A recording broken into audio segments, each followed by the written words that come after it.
am Catherine Wolford. I am teaching, or I was last year as a visiting professor at Scripps College. I was let go because of the coronavirus. So if anybody has an opening at their school, I would appreciate some knowledge on that. So I found myself in the spring in the very weird position of teaching a class on pandemics as the pandemic broke out. It was a once in a lifetime opportunity is how I took it. I also found myself in the once in a lifetime opportunity of teaching an online class and having it actually be the best class I had ever taught. I think that is not what I'm hearing from most people. And I credit that with playing these games. The first class in the spring, we had started by playing one of these games right before we went online. And as I asked students about community building and what we could do to maintain the community that we built, they said that they felt like we were in a good place because we had played that game and bonded with each other by this role-playing, this immersive role-playing experience. So I made the decision when they asked me to reteach this class for the summer, starting online, that the first day of class, we were just gonna dive in and play this game. And it was a gamble because we were gonna have very little actual interaction with each other as we truly are. We were gonna just start off playing these role-playing games. So I gave us one afternoon to get to know each other. And then the next day we dove in to playing this game. It was a game on the Black Death. And we had never met outside of this experience. And we're all still talking with each other about how much fun we had playing this game. I've had students are telling me that they're still hanging out on Zoom and they still have inside jokes related to the experience of playing this game. So I definitely, we had a community in this class and I 100% credit it to the experience of playing this game. So I want to talk with you a little about what these kind of games are and show you some examples of them. So I'm going to share a screen and show you a little PowerPoint that I have made up here. All right, so can you all see that? Yes. Okay. All right, so reacting to the past can be whatever you want it to be. There are published games, but you can also make up games. So I'm going to show you some examples of both. But basically what you need is a specific situation to respond to, and every student will have a character. They need to have a specific objective, so you can set characters' objectives up against each other. You can have them join factions with each other. But once you've set this up, you step back as the professor and you are going to let students run this game, which is, I think, a big reason why this is so successful and why because it demands engagement from the students. It doesn't work if you were getting involved. So there's no scripts. Students are given ahead of time primary or secondary sources to read, and they're given their character sheet with their objectives and some biographical facts. Then it's up to them how they are going to respond to this situation that you have put before them. So depending on how long or short of a game you would want to play, it is up to students to consider how the ideas that they start with from the sources are going to form, evolve, depending on the factions that they choose to make and the compromises they choose to make. So I will show you some examples of the wide variety of games that are out there. Some of them are long-term games that are meant to be played over the entire course of a semester. I myself prefer the short games where you would devote maybe a week or two to playing a game. So these are some examples of how broad they can be. You can start like Athens in 403 BC, but then you can see there's one here about Title IX and playing sports. So you name a topic, there'll be a game about it. I think there are probably 3 dozen or so published games. There are several more dozen unpublished games. And then there's a whole separate website of STEM games. I have played off of the STEM website one about responding to a cholera outbreak in the 19th century that was beautifully done from a historical perspective. I was very impressed with the ability of these scientists reading primary sources and setting up the ideological debates. So you can also, reacting to the past frowns on this, but everybody I know who engages in reacting to the past does it, you can also make up your own game. So one thing that I did in my class as the pandemic got started in the spring is I involved the students in making up the game about the cruise ship, because they were just fascinated by the idea. Remember in March, before everything really heated up, there was the situation with the cruise ships and where were they going to dock, and how strict was the quarantine going to be. So students, I guided them, but I let them make the decision on who the characters were going to be and what the debates were going to be. So they wanted to debate the issue of the class issue seemed very important to them. They were concerned about what was happening to the below the deck workers on these ships. So they wanted to make sure they found news articles to have each other read that informed this viewpoint that the rich white people on the boat were going to be put at odds with the below the deck workers whose concerns were not being listened to. So I let the students make that game up. We also, for my online summer class, their final ended up being they wanted to make up a game about a small town in a rural situation dealing with setting up a quarantine in March/April. So we did the same thing again, where they made up a game. These games ended up just being like half a class period to talk about it and set it up, a class period to play the game, and then another half a class period to discuss the game. So again, you could do a whole semester playing one of these games, or you could have just a couple of class periods. So I've got the links down here if you want to look up more, and I can send this out to you if you want to look up more games to see what there is in your field.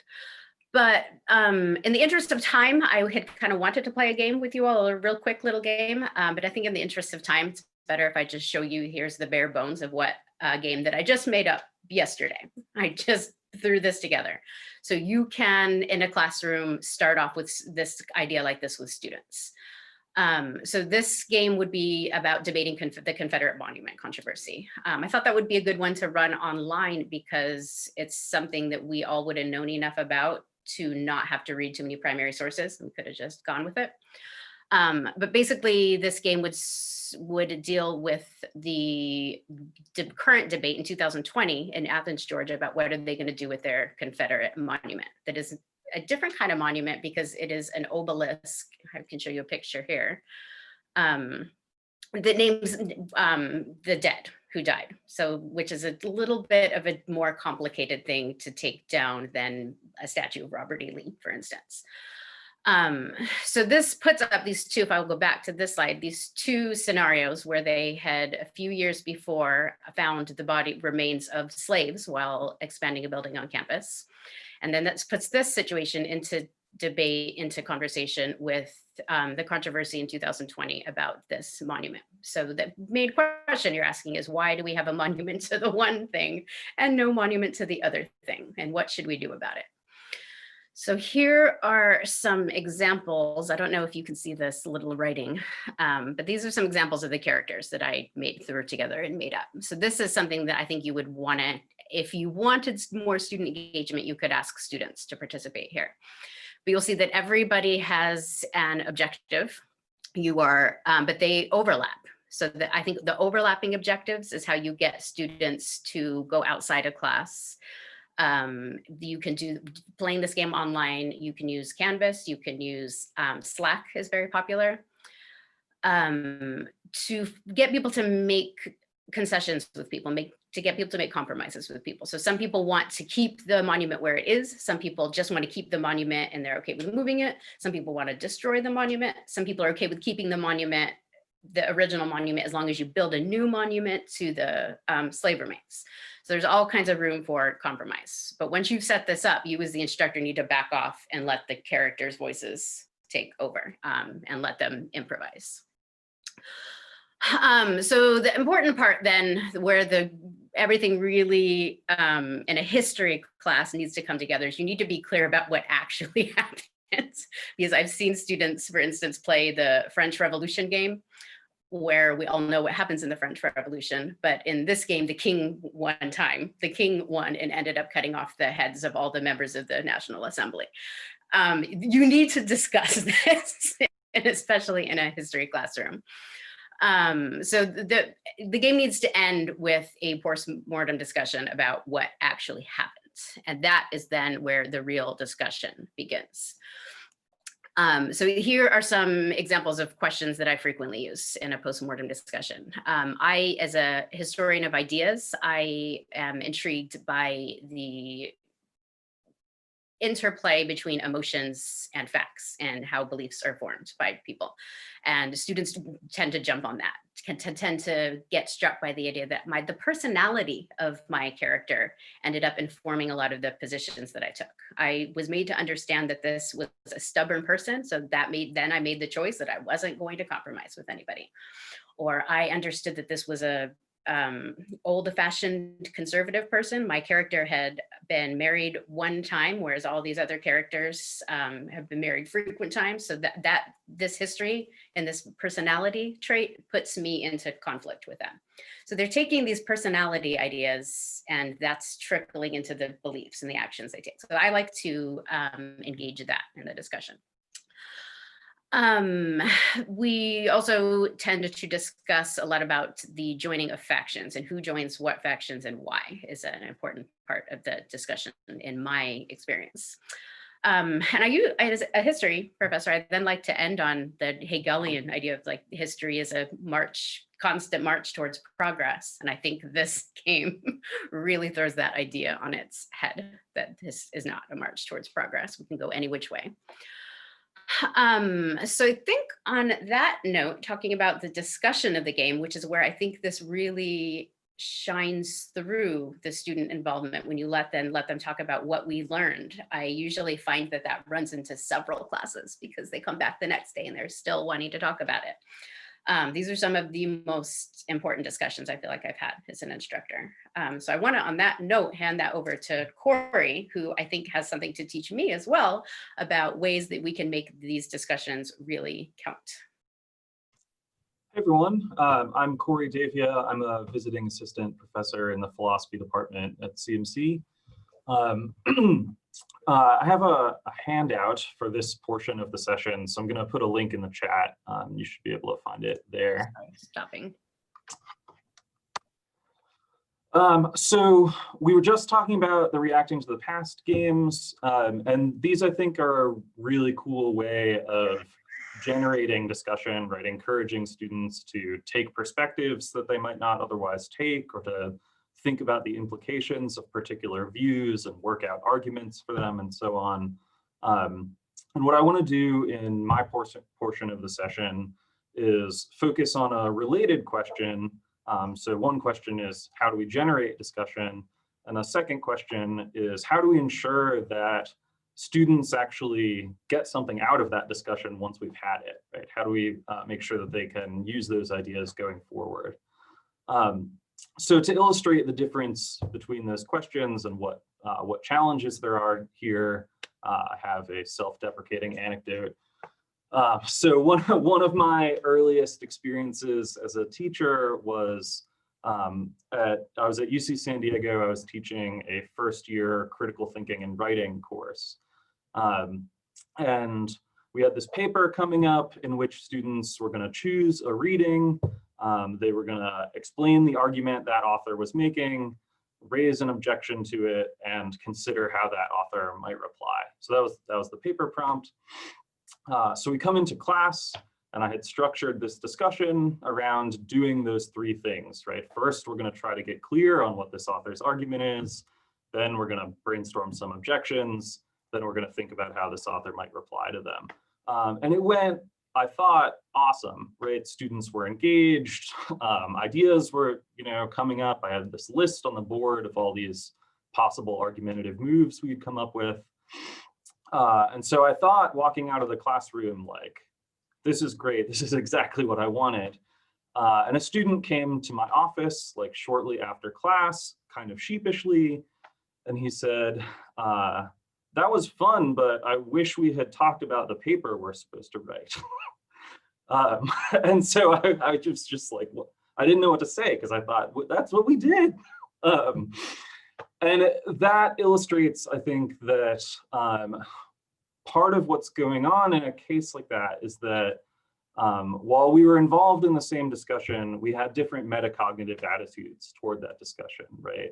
The student sort of was focused exclusively on the content of what was being said, where I had in the back of my mind thoughts about like, oh, well, this move would be interesting to explore in a paper, or this is connected to something another author we've read has said, right? I was looking for these ways of using the discussion as a writing tool. But I mean, like, I didn't tell the students that's what I had in mind, and so it's reasonable for this person not to know.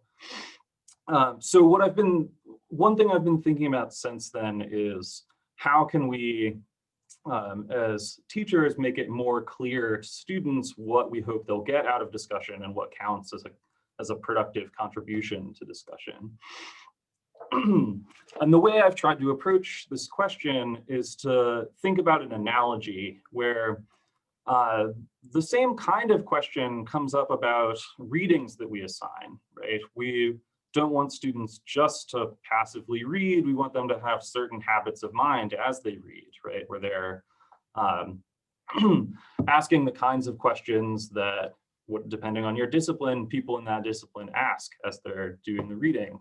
So we have all these structured activities to try to get students into that headspace as they read, right? We ask them to annotate texts or to summarize texts, all this different stuff.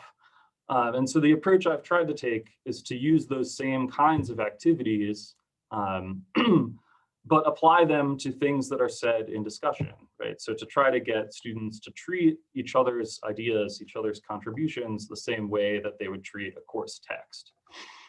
So in the handout, I have a few examples of things that I've done along these lines. So I'll just talk through a few of them, and then we can all compare notes together. So one idea is, Corey, yeah. would you be willing to share it to the screen just so that we can Sure. have it on the video? Yeah, I can do that. Thank you so much. I really appreciate that. Let's see. So many tabs open. Here we go. Is everyone have that? Perfect. Cool. Yeah, okay, so one thing is to take the annotation strategy that you might use on a text and use it on course notes. So you might ask students to take notes on points that come up during discussion, or maybe the instructor is keeping track of them on the board, or nowadays in a shared Google document or something. And then after class, ask that students go back and annotate those notes. So you might do that in various ways, like draw connections between different points, ask clarification questions, raise objections, note topics that weren't covered that you think are relevant and maybe should have been. Another version of this is in the same way that you might ask a student to summarize something an author you've read has said, we can ask them to do that for each other. So you might ask a student to choose a point made by a classmate and write a brief summary of what was said and why it was significant. So things to think about there include the context for the point they were making, the reasons offered for it, what new directions the conversation went in light of it, right? Just drawing students' attention to those sorts of things. Another possibility is what I've called discussion reflections. And these are sort of the opposite of where you might, in a familiar type of assignment, you might ask students to raise some questions in order to prepare for class. Here, do the same thing, except they're raising questions about what they just did in class. So in these, students write brief reflections on how the discussion they just had changed their thinking. So are they more or less confident in their views? Is there evidence they hadn't considered prior to having this discussion? Are there topics that now seem relevant that they didn't see the relevance of before? These are all the sorts of things people could think about in a reflection. So those strategies are all, what binds them together is they're directing students to take each other's contributions to discussion seriously. These last two are meant to bring to the surface the structure of the conversation, right? Like, maybe this is just a philosopher thing, but I find myself tracking as people are talking, like, okay, that's an argument for this, that's a challenge to that step in the argument, that's a clarification question about that step, right? Like the argumentative structure is really central. And these sorts of things are meant to draw that conversational structure to the surface. So one is relevance stating. So this is where you ask that students begin contributions they're going to make by saying how what they're saying is related to what's been said so far. And of course, there are lots of different ways it might be related. It might be that they're asking someone else for clarification. It might be that they're offering further reasons in support of what's been said, or providing context, or giving an objection or reasons to doubt what's been said, or defending what's been said against an objection, noticing an assumption that we're relying on that maybe we shouldn't be. Right? There's all kinds of possibilities. The discussion cards possibility takes this one step further. That's where you start by having a conversation with students about what these different types of contributions are, maybe which types are particularly relevant to your topic or your discipline, and then create note cards for each of those types. So like, here's the clarification question card, here's the new reasons to support this view card, right? Then there's a bunch of different ways those cards can be used. So one of them is like relevance stating, where you play the card that indicates the kind of thing you're about to say, right? Which forces you to think about, well, what kind of thing am I saying? Another option is to use them to identify what kinds of things other people are saying. So maybe while I'm talking, you're raising the clarification question card or whatever, if you think that that's what I'm doing. And then one of my favorite use of these is, I think we're all familiar with students who have a particular type of conversational move that they make again and again, right? There's the student that objects to everything. And so you can use these cards to put limits on that, right? You can say, look, you got to play all of the cards before you can play any one of them again, or you can only use this card n number of times per week, or whatever, whatever structure you want to have. And this also just puts students in a position to reflect on, well, what are the kinds of things I find myself saying by default? What are the kinds of things I don't typically say? What are the kinds I want to practice? Right? It draws their attention to this conversational structure. So those are all activities that I have tried and have had success with, but I think big picture, the idea is that I want to push here is we should be thinking about how to direct students' attention to how discussion works and what its goals are, so that they can consolidate the gains they make during it and take them forward as the class goes on. All right, I see there's stuff in the chat. So maybe we should just, Catherine and I can both take some questions.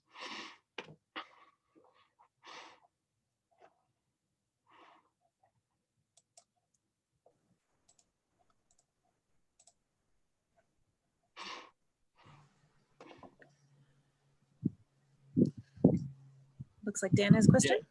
Yeah, sorry. For some reason, I couldn't raise my hand. I don't know what's going on. Sorry. I think I should know this by now. But thanks for this. It's really helpful and given me a lot to think about, and I think everyone else too. I have a question for Catherine. The game scenarios, I think, are really interesting to me because I'm a historian as well. And so it's exciting to think about the possibilities for that. And I'm teaching a Native American history course in the spring. And the one thing I've always been nervous about with games is how I worry sometimes that students who might, either because you have to have the opposing sides and you have to have people be put into groups where they might really object to the ideas that they're supposed to support in that game.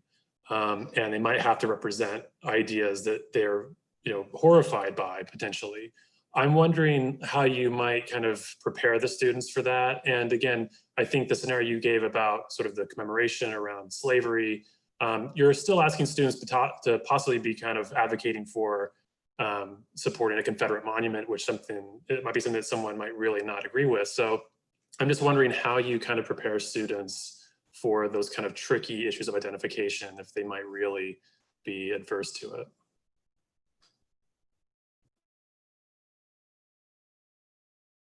I think you're muted, Catherine.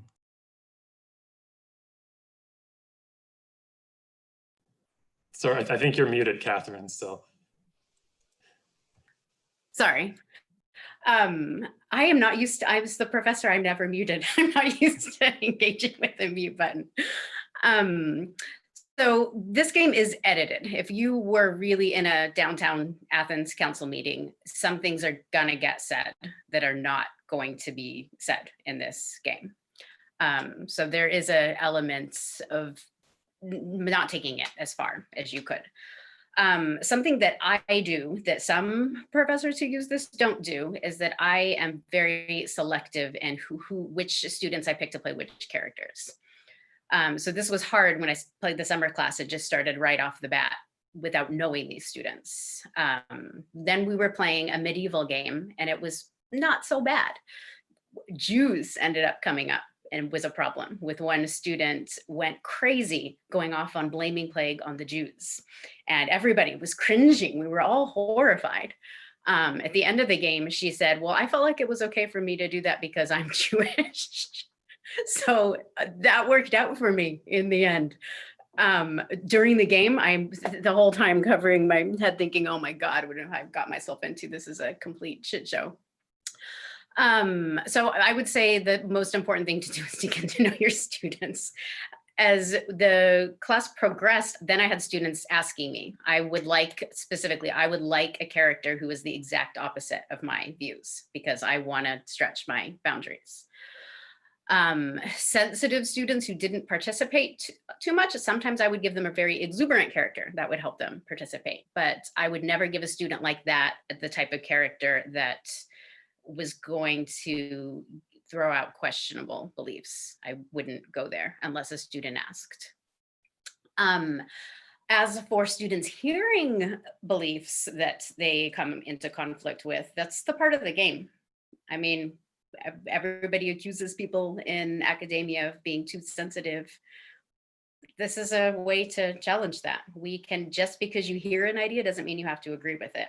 And you are going to be in a better position to, I always remind them, you're going to be in a better position to shut down these kinds of ideas if you truly understand where they are coming from. Then when the game is over, when we have the discussion, then you can let off why you found that horrifying and why you didn't think that that was the correct idea.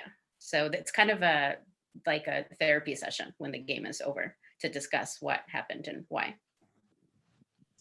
Can I jump in You on have this? some. Oh. Go ahead, Kari. I'm sorry. So I think that there's something helpful about the discussion card activity for this too. Not that you would necessarily use it during the game, but the process of coming up with what kinds of conversational moves are available, I think sometimes uncovers distinctions that are helpful here. So for example, let's say making an argument for a position is one kind of conversational move. Well, students might point out, or you might point out, that there are different spirits in which that can be done, right? Sometimes I make an argument because I really believe what I'm saying and I'm trying to convince you. And other times I might make an argument because I'm not sure if I buy it, I want to put it out there and get feedback. Or other times I might make an argument just for illustrative purposes, right? Someone else thinks this, let's consider it. And so having that conversation about like, oh, well, what are these different kinds of ways someone might put forward an argument, then allows you to say like, okay, well, we just had this conversation where this idea came up, you know, what was it? You know, was the character sincerely avowing this view? Was like, how did this happen? So I think just having the distinctions in mind can make it like you know, can give students space to like depersonalize some of the arguments. Looks like Trina has a question. Yeah, I was wondering, what are the upper limits of number of participants you could use this game of? Like if we have a class of 15, is it just limited to how many characters you can come up with, or is there, you know, too many at some point? I think the agreed upon is that you can do up to 40, but that is pushing it. I know the French Revolution game and the Athens democracy game, I think, have 38 characters. So what at the Claremont colleges, I have found myself in the position of, do I have enough students to play the game is really more the problem. So in those occasions, I print out all the characters and start making piles of the factions. You want to make sure that all of the discussions and conflicts are evenly balanced out. So as long as you are aware of the characters and you choose the appropriate ones, you can delete other characters. I will also sometimes cobble together a character out of pre-published characters. And again, if you're making the game up, it's all on, you could theoretically make up a game with 3 people if you wanted to. I could conceive of some situations where that might work. I think 10 is about the perfect number. 15 works very well too. 38, I have never made the attempt to try that, but I hear from people that it works. Sometimes you can also break them up into factions. Like I use the breakout rooms for my game we had 15 people in one of them over the summer, and I used breakout rooms for the factions. And it was fun because students would ask if they could be an emissary and be sent to another faction's room. So it was like chat room, like breakout room roulette, where they would be in groups of 5 and I'd be moving them around and they'd be trying to bring people on board. So breaking them into little groups helps too. Yeah, I haven't done this myself, but I've heard of people assigning teams of students to characters, right, where they're going to jointly decide what this character will do. That, of course, introduces some other complications, but that's another way to think about numbers. So it'd be interesting in doing like Leviathan to make a philosophy reference. The other part of the question I was going to ask is, how do you make this work best online? So I know I was thinking some of the techniques that Corey was talking about with just the mover cards or things like that. I mean, I know about breakout rooms, but how do you keep it flowing with like people interrupting each other and whatnot? Is there a format that helps for that?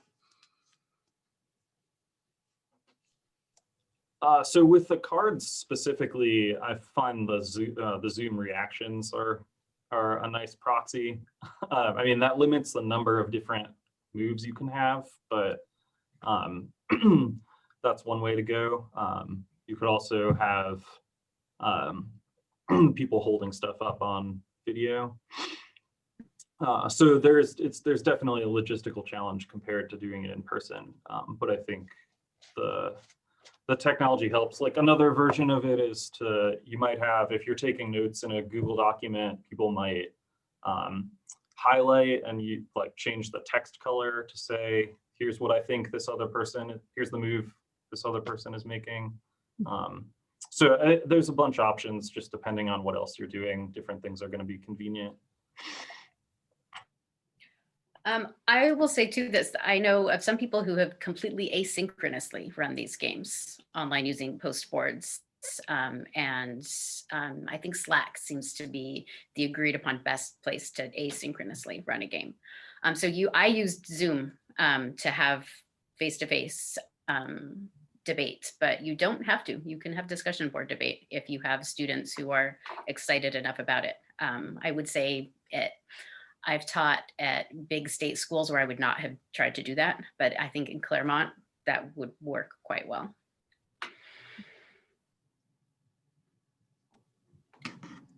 Do either of you use sort of, before you even begin anything related to discussion or games, all these things, do either of you sort of set community guidelines that you think have positively impacted how discussions and games went after that? My only rule that I make clear is that we're not making fun of these ideas. Even when they're abhorrent, This is not meant to be a caricature of these ideas.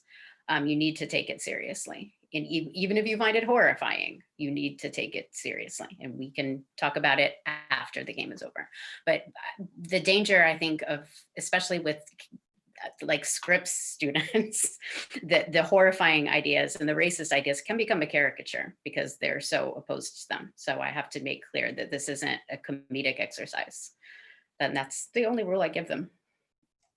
So this answer doesn't have to do with the games, but just in general for discussions of controversial topics, I often start class or like very, very early in, within the first week of class. We'll start by having a conversation about what are things that you hated about other classes, other discussion-based classes you've been in. And, people get excited and list all like no one was listening and no one did the reading and whatever. And then, that can be the basis for conversation about how are we going to avoid that together. And then, I'll keep the outcome of that conversation stored somewhere so I can refer to it if I need to. Like, hey, remember when we said we were all gonna this thing? Yeah, so I think that can sometimes feel a little cheesy. I'm always a little unsure of myself when I'm doing it, but I think it's helpful background.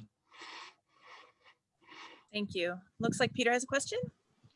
Yeah, I do, and it's mainly about the case question. So I've used cases before when I was teaching at a graduate school at a master's program for like 15 years. And I intend to use cases again next semester in one of my courses here at CMC. But what I remember from the past that often bothered me is that the students fill they don't know enough about the background of the case. For example, a beautiful case I have is in Malaysia, and they basically invest their own current ideas of 2020 American kids to interpret Malaysian 1980 question with, right? And so how much information do you need to give people to make it more realistic, so it's not just we're talking about today's world through a historical or a different case, but it really is better grounded in the reality of the case that you want to discuss. So how much background do you need to give them for it to work well, in your opinion? For the games, that would depend on if you picked a published game. It's up to you how much of the reading you want to assign. You could have them read for weeks before you play the game. I know some classes, I have a friend who does the French Revolution and spends half the class preparing for the game and studying the French Revolution, and then the second half reenacting the French Revolution. I do the shorter games and move at a quicker pace, but I have remember that game Taboo with the buzzer? I would use that when someone would just pull a full-on anachronism. I would just be like, and that would be my only entrance into the game. Otherwise, I was a silent participant. But when I would hit that buzzer, they would know. And I wouldn't say, they would just know. And then it would be up to them to say, to find where they messed up. Students got into it and we're trying to outpace each other by critiquing each other. I remember one in the cholera game, Jon Snow, who maps out the cholera deaths and traces them to the well, changes his mind about something halfway through this period of the game. And a student was confused on that and was referring to something that he had changed his mind later in the course of his life. And I remember another student in the game said, I think you're referring to the future? And we all laughed, and he caught him, the student who made the mistake caught himself, and we moved on. But you have to, it's your job as the historian to critique, and it does slip in. They do get confused about social norms, especially. Thanks.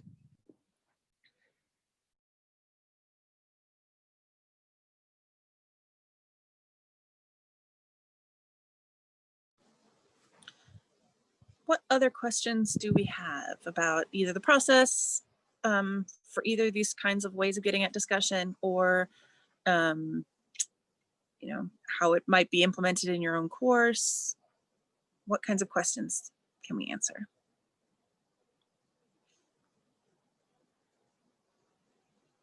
Oh, Dan, please. I guess another question, maybe to go back to Catherine, is you kind of addressed this with, some classes, there's a tremendous amount of preparation ahead of time for a game. I mean, is it possible to do a sort of mini game, just like a 1-day game in which it's just maybe the session before you prepare for it and then you have the game the next day? Or do you feel like you really need a tremendous amount of context? I guess this connects with what Peter was saying too, but can you do mini game versions that work in certain ways too, or does it need to be a little bit more drawn out? So the mini games that reacting to the past endorses are set up to be a week of playing the game and then half the week before and half the week after analyzing and setting it up. I found when we did the made up game for the final, we spent a whole class period making up the game and having that discussion, and then one class period playing it. And then we had to discuss it. They stayed after class willingly because they wanted to discuss the game. The cruise ship game I made up, we spent half a class period. I gave them their roll sheets and I let them talk and make factions, and we played the game. And then we had so I would say that took 2 class periods, but divided into 3 days. It's up to how creative you can be with your time and how well you can get students to stick to time, because they do tend to run over if you aren't a stickler for time. Well, it sounds like you did a little bit of work getting your students on board to help co-create, right? Yeah. I bet Yeah, that so makes a difference in terms of how effective and efficient the time can be. They had already played several games, and then we did spend a whole day creating the game, which was less work for me. So for the cruise ship game, where I gave them half of a class period to have their characters, I spent a week before that prepping the game and rolling out all of the characters and their readings and things like that. So if you played several games and got students on board, that in one way is less work for you. But saving time in class is a concern. You can do that work outside of class and just give them, you could even at the end of class, just send them home with roll sheets and readings, and say, I'm asking you to use Google Chats and use various ways of talking to each other online. And when we get to class, I hope you will be aware of whose characters are whose and how we're all going to interact together. Theoretically, you definitely could just have 1 class period. Mm-hmm. I actually like what you're saying there, by the way, because many of the cases that I'm using are from graduate schools. They're mainly from Kennedy School of Government. And the goals of them are actually different from what undergraduate students need. They're more technical goals, very often related to assessment studies, consultancy mandates. And at the undergraduate level, I want them more to think fundamentally about the underlying questions rather than behave like technocrats right away. They can do that later.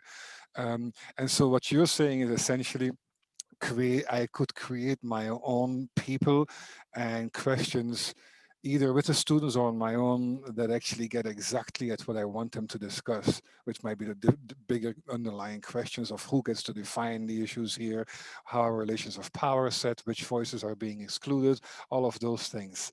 Yeah, I think I'll try that. Thanks, this was very helpful for me.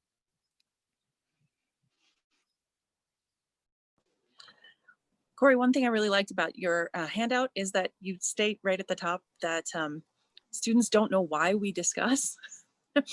And I think that that's valuable to remember, because we're also, we've practiced it so much and we've done it and we've used it as a tool for, developing ideas and so forth. But that probably even our most advanced undergraduates probably don't know why. And I'm wondering, and I could open this up to everyone too, how you talk to students. Maybe Corey, you could start, how you talk to students about why we discuss at all.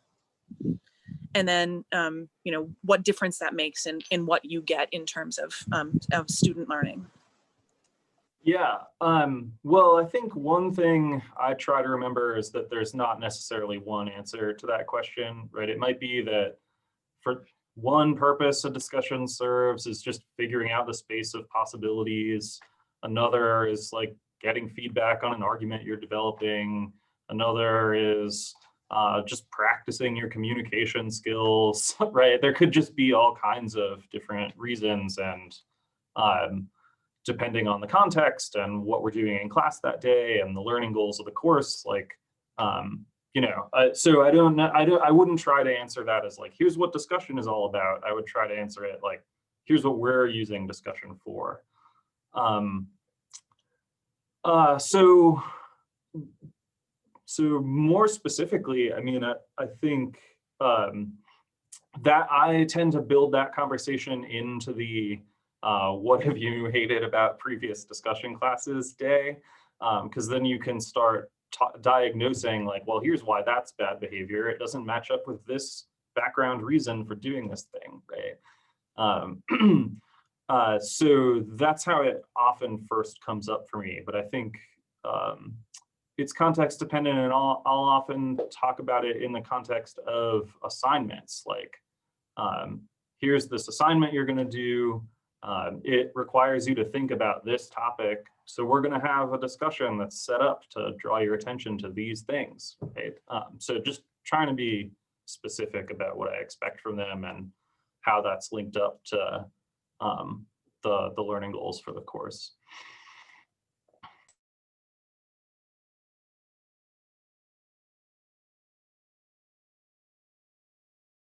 I feel like there might have been more to your question than that. Do you want to say? I was just thinking, like, I think that transparency about why we do discussion and what it contributes to our knowledge and the construction of knowledge, right, in our courses, and how they get to participate in that, like all of that kind of thing that you're talking about, practicing an argument, thinking about the way you communicate. That's my dog. All of those things are really important, but like that students don't understand why, and even that act of transparency helps them better see the path to be successful in the class, but also kind of for all these other reasons in their life. So that's just what I was asking, is if you had seen any of that same kind of, because I am more transparent about why we do discussion, this is kind of what I've seen amongst my students. Yeah, so I try to build that transparency into my syllabus. So the syllabus includes a list of assignments and like instructions for how to do them, how they'll be graded, and why I'm assigning that assignment. And then early on in the course, I will have students read through that, and like prior to a particular class day, email me with answers to questions like, is there anything about this you expect to be particularly hard for you, and how can I help? And are there things where it's not clear why we're doing it, or are there, and then the questions and responses they send me from that form the basis of some conversation in class where we can like all get on the same page. So I think that's another case where like doing some of the work in advance makes it easier to, once you then get to having the discussion, they've sort of already thought about like, okay, well, what are we doing here? Can I share syllabus? Yeah, sure. I mean, I think some of it might be like idiosyncratic to my particular courses, but happy to do it. Maybe I can email Jessica and she can distribute it. Thank you, I really appreciate that.